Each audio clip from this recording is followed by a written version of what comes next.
Once upon a time, in Kaduna, there was a woman named Amina. She was beautiful, smart, and full of life. She always smiled. She had big dreams. She wanted to become a teacher, help people, and have a big, happy family. But one day, everything changed. She entered a car with her husband, Abubakar. On the road, the driver lost control. The car turned and hit a tree. It was a big accident. People cried. Some shouted.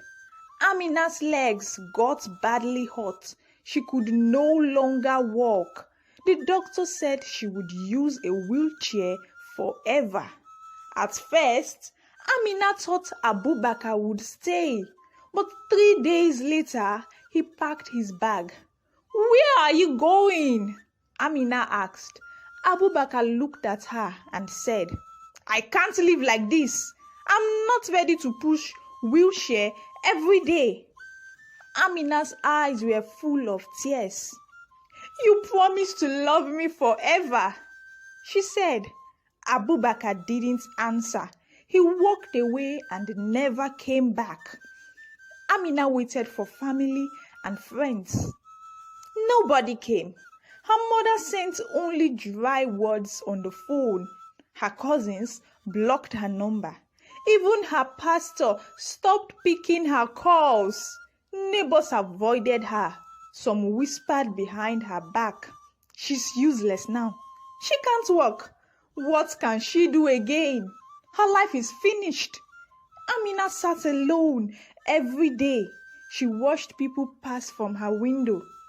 She didn't smile anymore. She didn't laugh. Her food got cold on the table. Her clothes smelled. Her heart felt like stone. At night, she cried into her pillow. No one heard. No one came. Amina felt tired. Not just in her body, but in her soul. She didn't want to wake up again. She thought, if this is life, then I don't want it. She tried to end her life 3 times. The first time, she tied a rope, but her neighbor came back home early and knocked on her door. "Amina, are you okay?" the neighbor asked. She quickly hid the rope and said, "Yes, I'm fine."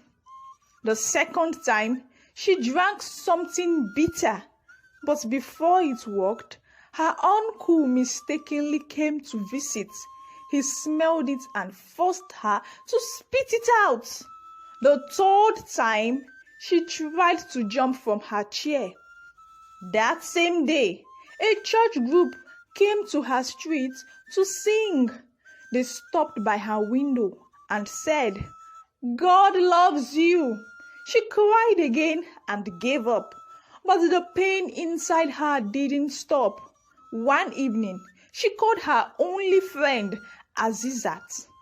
"Azizat, please take me to the village river." Amina said, "What do you want to do there?" Azizat asked. "I want to do small prayer," Amina replied. Azizat looked at her and nodded. "Okay, if it will make you feel better." The next morning, Azizat wheeled Amina to the river. It was far, quiet, no people, only trees and the sound of water. The sun was hot. Birds flew around. "How long should I wait?" Azizat asked. "Just come back in 1 hour," Amina said with a fake smile. Azizat left, not knowing the real plan. Amina looked at the river. It was deep and calm. She touched the water with her fingers. It was cold. She smiled, but her eyes were full of tears. "Maybe this is the only way to stop the pain," she said. She looked around. No one was there. Slowly, she wheeled herself forward. one wheel, then the next. She reached the edge of the river. Then she closed her eyes and whispered, "God, forgive me. I'm tired." She pushed herself into the water. The river swallowed her legs first, then her hands, then her whole body. She didn't scream. She let the water take her. She thought it was the end, but it was just the beginning. Amina was deep in the water. Her body was weak. The river was cold. Her eyes were closed. She didn't want to fight. She said her last prayer in her heart. "God, please forgive me. I'm tired. Let this end." Her hands moved slowly in the water. Her head was going down. She thought, "This is it." Then suddenly, splash!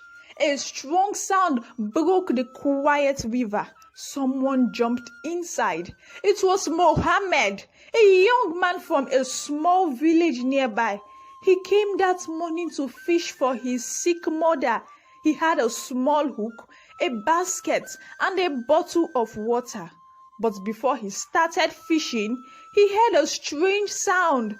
It was like a shear falling. Then silence. He looked around. "What is that in the water?" he said to himself. He saw something moving. Then he saw Amina's head going under the water. Without thinking twice, Mohammed jumped in. He swam fast. His hands moved like a strong paddle. He reached Amina and held her. "Stay with me! Stay with me!" he shouted. He pulled her to the side of the river. She was weak. Her lips were shaking, her eyes half closed. He lay her on the ground. She coughed. Water came out of her mouth. She was alive. Mohammed looked at her and said, "Why? Why are you doing this to yourself?" Amina opened her eyes slowly.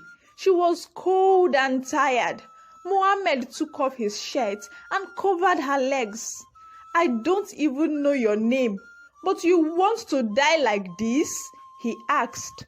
Amina started crying. "Let me die, please," she said in a low voice. "I have nothing left." Mohammed knelt beside her. "Tell me what happened. Who did this to you?" With tears running down her face, Amina spoke. "My name is Amina. I had a car accident. Since that day, I can't walk again. My husband left me. My family and friends ran away from me. People call me useless.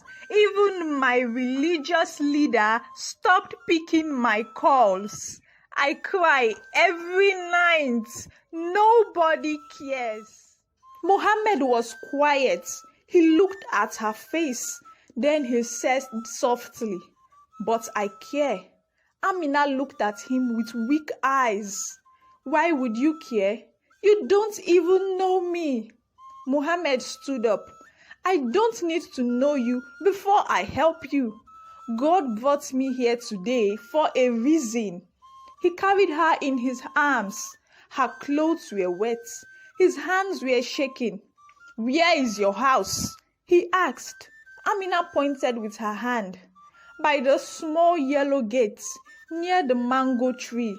Mohammed placed her gently in his small keke by the river. He covered her with his extra wrapper and drove slowly to her house. When they reached, he helped her inside, wiped her feet, and made sure she was warm. "I'll come back later," he said. Amina looked down. She thought he was just saying it to be nice. But 2 hours later, she heard a knock. It was Mohammed. He brought her hot rice, pepper soup, and a bottle of clean water. "I told you, I'll come back," he smiled. And that was how their story began. The next morning, Amina was sitting on her bed, looking out the window. Suddenly, she heard a knock on the door. "Who is that?" she asked. "It's me, Mohammed," the voice said. Her eyes opened wide. She didn't expect him to come back. She opened the door slowly. Mohammed was holding a small bag. Inside was roasted yam, red oil, and 2 sachets of water. "I thought you might be hungry," he said. Amina smiled, a real smile, the first one in a long, long time. From that day, Mohammed started coming every day.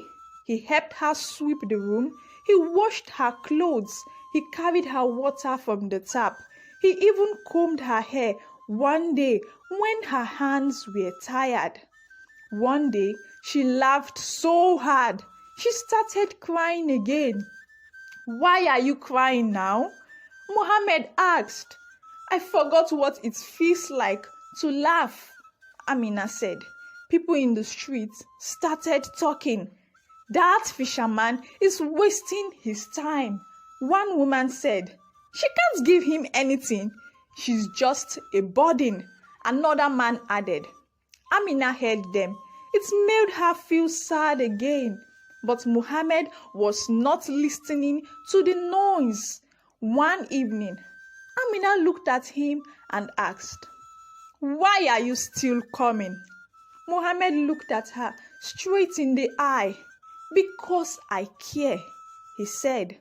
One sunny afternoon, Mohammed sat beside Amina on her veranda. He was quiet for some time. Then he spoke. "Amina, I want to tell you something." "What is it?" she asked. He looked at her and said, "I want to marry you." Amina opened her mouth wide. Then she laughed hard.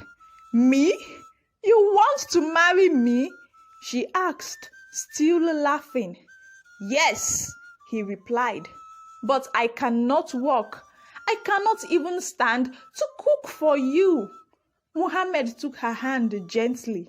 "You are not your legs. You are a kind woman. You are clean, smart, and strong. I see a wife in you, not a useless person." Amina became quiet. She didn't know what to say, but not everyone was happy. When Mohammed told his parents, his mother shouted, "No! You will not marry that woman in wheelchair," she cried. His father said, "She will bring shame to this family." But Mohammed stood strong. "I will marry her," he said. "If not her, then I will marry no one." His mother cried. His father walked out, but Mohammed did not stop. 1 month later, they went to a small mosque. Only a few people came. No big party, no loud music, no rich clothes. But when the imam said, "Do you take this woman as your wife?" Mohammed smiled and said, "Yes, I do." Amina said yes too. Her voice was small, but her heart was full. That day, Amina felt like the happiest woman in the world. One hot afternoon, Amina and Mohammed were sitting under a tree outside their small house. Then they heard a knock at the gate. Mohammed stood up. "Who is that?" he asked. A voice answered, "It's me, Musa, Amina's father." Amina's heart jumped. "My father?" she asked. "After all these years?" Mohammed opened the gate. An old man stood there, holding a walking stick. He looked weak, but his eyes were full of shame. "Amina," he said, "please forgive me. I was wrong to leave you." Amina sat quietly. Her heart was heavy. The man walked closer. "When I saw how this man, your husband, takes care of you, I cried," he said. Many men run away, but this one stayed. God bless him. He put a brown envelope on the table. Take this money. I want to help you now, he said. Mohammed didn't say anything. He just held Amina's hand. Later that night, Amina showed Mohammed a paper. I want to apply for school in America, she said. Mohammed smiled. Let's do it. They filled the forms together. Amina sent it. 1 month later, her phone rang. Hello, she said. Congratulations. The woman on the phone said, you have been picked. You will study in America. Amina dropped the phone. She cried tears of joy. Mohammed hugged her tight. We are going together, he said. And just like that, they packed their small bags and flew to America. In school, Amina read hard, day and night. She finished her master's. Then she went for PhD. When she was done, a big company came for her. We want you to work with us, they said. You will help people in wheelchairs across Africa. They gave her the title, Country Director. She started traveling. She gave wheelchairs to many. She spoke on TV. She told her story. But one thing never changed. She always called Mohammed before sleeping. While Amina was working, Mohammed was not idle. He sat one day and said, I want to start something with my hands. Amina said, what do you want to do? I want to fix cars, old cars. I want to sell them. One day, I want my own car brand, he said. Amina looked at him with love. Let's do it, she said. She gave him small money to start. Mohammed opened a tiny car shop in Kaduna. He worked every day. He cleaned engines. He changed tires. He painted cars. Soon, people started coming to him. They said, Mohammed, your work is good. Then the shop grew bigger. He opened another one in Abuja. Then, with time, he opened the first car assembling company in Nigeria. They called him Alhaji Motors. His face was on newspapers. TV stations came to interview him. He told them, my wife gave me the push. Without her, I am nothing. Amina and Mohammed moved into a big house in Abuja. They had 3 boys and 1 beautiful girl. Their children went to good schools. One day, Amina sat and looked at Mohammed. From river to riches, she said. Mohammed smiled and replied, and it's just the beginning. One afternoon, Amina was in her office in Abuja. Her secretary walked in. Madam, someone dropped this for you. The girl said. It was an old brown envelope. No name, no address. Amina opened it slowly. Inside was a small paper with just 1 line. Be careful, he is hiding something from Zaria. Amina's hand shook. She read it again and again. She sat back in her chair. Her heart was beating fast. Who wrote this? What is Mohammed hiding? What happened in Zaria? That night, Mohammed came home smiling.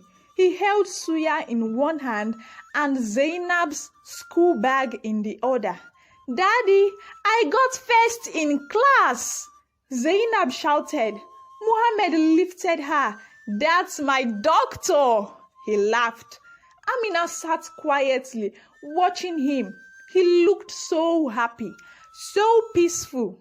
Later that night, as they sat on the bed, she turned to him. Mohammed, she said. Have you ever lived in Zaria? He looked at her, then smiled. When I was a small boy, I went there to fish. My uncle lived there, but I didn't stay long. Amina looked deep in his eyes. They were calm, no fear, no lies. She nodded slowly. Okay, she said. She folded the paper, tore it and threw it in the dustbin. She didn't ask again. She knew her husband. She trusted him. But deep inside her heart, she prayed nothing from the past would come again. Many years passed. Amina became a big name across Africa. People called her Mama Hope.